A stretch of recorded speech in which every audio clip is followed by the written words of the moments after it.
يسعد أوقاتكم بكل خير، يا رب تكونوا بخير على طول. اليوم رح نحضر مع بعض حلاوة المولد. كل عام وأنتم بخير. رح نحضرها بمكونين فقط وبثلاث نكهات. تابعوا مع الفيديو للآخر لنشوف المقادير مع طريقة التحضير.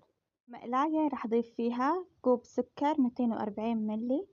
رح وزعه بهذا الشكل ورح ارفعه على النار على النار بين المنخفضة وبين المتوسطة. رح اتركه بهذا الشكل بدون ما احركه ابدا. وهيك صبايا بعد مرور دقائق، بعد ما صار عندي الحواف باللون الذهبي، السكر بدأ يتكرمل معي. رح أبدأ بالتحريك. كتير ضروري بهالخطوة إنه نحركه كتير منيح وبشكل مستمر، وأي تكتلات من السكر نحاول إنه نكسرها، لأنه السكر بهالخطوة لو اسود من مكان رح يصير طعمته مرة ورح تطلع النكهة أبدا مو طيبة. شايفين صبايا الخليط سريع جدا إنه يذوب معي، وهيك صار ناعم تماما. وهيك صبايا رح أبدأ بإضافة السمسم. رح أحتاج 3 أكواب من السمسم. رح أبدأ بإضافة السمسم بالتدريج. لو حبيتوا تبدلوا بالسمسم بأي مكسرات تانية هذا حسب ذوقكم، بس بتختلف الكميات. رح أضيف الكوب التاني كمان بالتدريج ورح أستمر بالتحريك. وحاليا صبايا بعد ما ضفت الكوب التاني رح كمل الكوب الثالث بنفس الطريقة لحتى تبقى العجينة عندي بهذا القوام. رح تكون قوامها قوام العجين بالضبط. كوب السكر رح يحتاج 3 كوب من السمسم. وبشكل مباشر وكتير سريع رح نزل السمسمية على صينية مدهونة بالزيت. أهم خطوة بهالوصفة، أي أداة رح نستخدمها رح ندهنها بالزيت. رح وزع السمسمية بشكل سريع لحتى قبل ما تتجمد معي.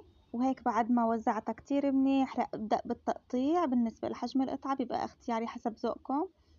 وحاليا صبايا لبين ما خلصنا تقطيع كانت متماسكة معي تماما. لساتها سخنة شوي بس تماسكت معي، لهيك مثل ما قلت لكم لازم نكون سريعين. وهيك صبايا النكهة الأولى صارت معي جاهزة. خلينا نشوف باقي النكهات. وحاليا رح نحضر اللي بنكهة الفول السوداني. رح أحتاج كوب من السكر.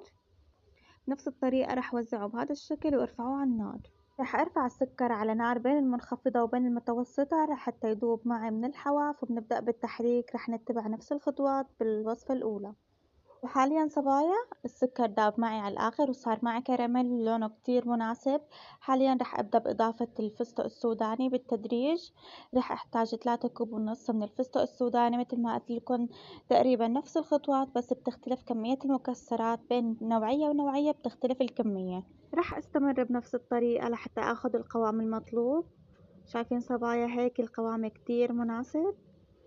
مثل ما ذكرت كوب السكر احتاج معي 3 كوب ونص من الفستق السوداني. وبشكل مباشر وكتير سريع رح وزع الخليط على صينية مدهونة بالزيت. وبالنسبة للسمك وحجم القطعة بيبقى اختياري حسب ذوقكم. وبشكل مباشر رح أبدأ بالتقطيع. ولدقايق بتكون صارت معي جاهزة ومتماسكة تماما.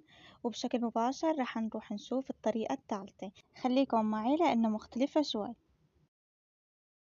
بالنسبة لطريقة جوز الهند رح أحتاج كوب من السكر وعليه ربع كوب من المي. كل كاسة سكر عليها ربع كوب من المي.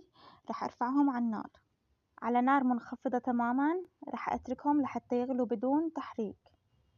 أول ما بدأ السكر والمي يغلي معي رح أبدأ بالتحريك لحتى أتأكد من ذوبان كل كمية السكر.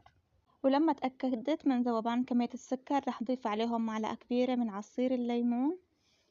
وراح أتركهم يغلوا لمدة دقيقتين فقط. هالأثناء صبايا بعد ما تركت الخليط يغلي عندي لمدة دقيقتين راح أبدأ بإضافة جوز الهند. راح أحتاج 2 كوب من جوز الهند وراح أضيفهم بالتدريج. راح أستمر بنفس الطريقة بأول كوب وتاني كوب، وبالنسبة للنار منخفضة تماما. وحاليا أنا ضفت 2 كوب من جوز الهند. هالخطوة اختيارية. راح أضيف كمية بسيطة من الزبيب، فيكن تستبدلوها بأي نوع مكسرات تاني. وهيك صبايا الخليط صار معي جاهز. وبشكل مباشر رح ناخد خليط جوز الهند ورح نحطه بالصينية مدهونة بالزيت. ورح نضغطه بالصينية كتير منيح لحتى ما يفرط معانا. وبشكل مباشر رح نبدأ بالتقطيع. وبالنسبة لهالوصفة لازم تقعد نصف ساعة بالثلاجة لحتى تتماسك تماما. وهيك صبايا بتكون وصفتنا خلصت لليوم. إن شاء الله تكون عجبتكم وتكون عند حسن ظنكم.